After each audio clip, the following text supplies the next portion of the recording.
3 beses. Pero ano sabi ng Diyos sa kanya? My grace is sufficient for you.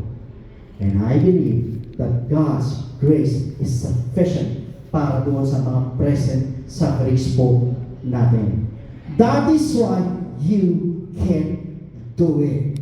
Kaya mo yan. Bakit sapat-sapat po ang biyaya ng Diyos sa atin? God's grace is sufficient for you and for me and for all of us who are in this room. Brothers and sisters, yung pong grace na yan will be the one to give you the strength to endure. Bakit? Because in 1 Peter 1:3, blessed be the God and the Father of our Lord Jesus Christ, who according to His abundant mercy begotten us again to a living hope through the resurrection of Jesus Christ from the dead. That means, when Jesus rose again from the dead, doon tayo nagkaroon ulit ng pag-asa. Aside from being hopeless back then. Pero nung nabuhay si Kristo ulit, nagkapag-asa po tayo ulit. Amen. Aanuhin natin ang namatay ng Panginoon, hindi naman siya nabuhay. Ibig sabihin, ang nagdala dun, yung resurrection, yung nabuhay man siya magmuli after 3 days. At nung mabuhay siya magmuli, nagkaroon po tayo ng bagong pag-asa. That is why do not ever fear on your present sufferings right now or situation. Lalo pag may matibig ang sakit, ang katakutan po ninyo ay yung mawala ang pag-asa sa inyo. Because once you lose hope, that sickness could become worse. Pwede mo pang ikamatay. But for as long as your hope and faith is in the Word of God, one day you will be amazed. Yung sakit mo na yan, magaling ka na. Magugulat na ka, mas malakas ka sa kalabaw at nandito ka sa ibabaw ng stage na ito, testifying the goodness of God sa buhay mo na ibinataas mo ang pangalan ng Panginoon dahil nagtiwala ka sa Kanya, hindi ka nawala ng pag-asa, nanampalataya ka sa Kanya, napapagaling ka niya. Brothers and sisters, huwag ka mawawala ng pag-asa because God will make a way for you. Kung pakiramdam mo, dead end ka na, gagawa Diyos sa paraan niya. Alam niyo mga kapatid, I believe that God allowed it, that it seems like you do not have a hope at all, for you to see and know with God, even though it seems like umasa ka pa rin kahit na parang wala ng pag-asa, meron kang maaasahan.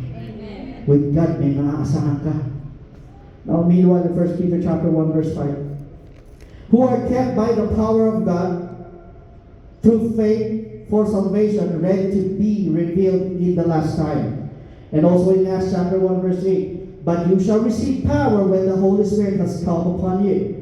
Meaning, the power of the Holy Ghost is in us, is in you. And when you believe, if you were baptized by the Holy Ghost, you are a powerful person. Amen. Pag nabautismoan ka ng Holy Spirit, at kung powerful ang nasa atin, that means every word you say, according to your faith, it will come to pass. Mangyayari po yan dahil powerful na po yung nasa atin. Kaya nga sinabi ng Bible, if you say to this mountain, move, then therefore it will move. Meaning, whatever you say ay mangyayari at mangyayari. Moreover, brothers and sisters, to those of you who have many issues in life, lahat ng problema, pinakyaw mo na. Ang sabi sa 1 Peter chapter 1, verse 11, searching what manner of time the Spirit of Christ who was in them was indicating when He testified beforehand the sufferings of Christ and the glories that would follow. Ano po mapapansin po ninyo? After the sufferings, the hardships, ang sabi ng Bible, the glories that would follow. Ano po ang ibig sabihin? You ain't seen nothing yet.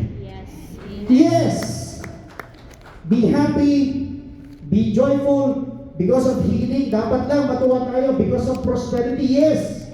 Miracles, yes, we need to be happy, we need to be joyful.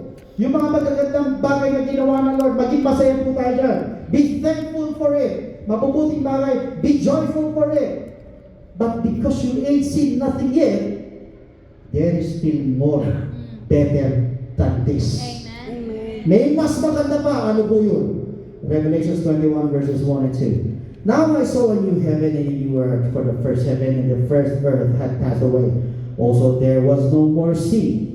Then I, John, saw the holy city, New Jerusalem, coming down out of heaven from God, prepared as a bride adorned for her husband. Brothers and sisters, I just want you to know